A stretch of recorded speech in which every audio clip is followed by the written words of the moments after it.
upstairs in the smallest room of the house, and I don't know why I'm whispering.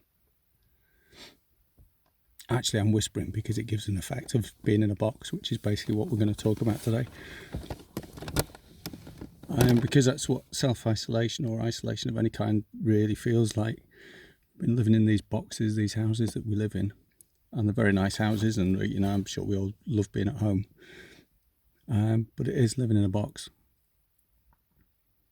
And in effect, that's what we do on a daily basis anyway. So we create these boxes that we surround ourselves with.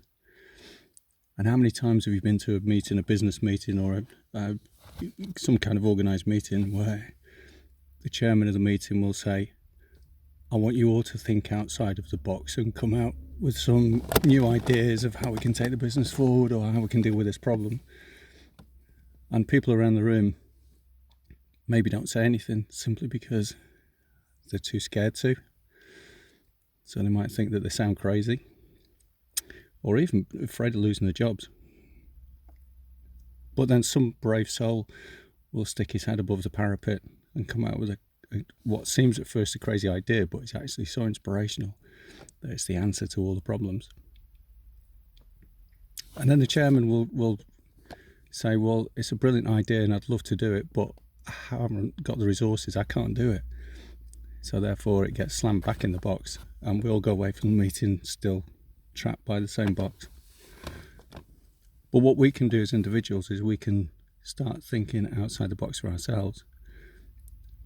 And we can move the box, because it's only ourselves that create the box. The box was never there in the first place. And there are limits to what we can do. There are rules or regulations, physical resources that we've got to deal with. But there's no reason why we can't think outside the box. Because let's be honest, the box is only there because our conscious minds have put it there. So we are the limits to our own potential. And by not having a box around us, then the potential is limitless. How many times in meditations do people say, take your power outside this building into the universe? Okay, so there's no box, there's no limit. So that's what we've got to try and achieve, that level of thinking, because we've got a chance now to create a brand new society and community once we come out of this. So that's my thought for the day. All I've got to do now is just get out of this little box I've put myself in without doing myself a mischief. So I'll see you later.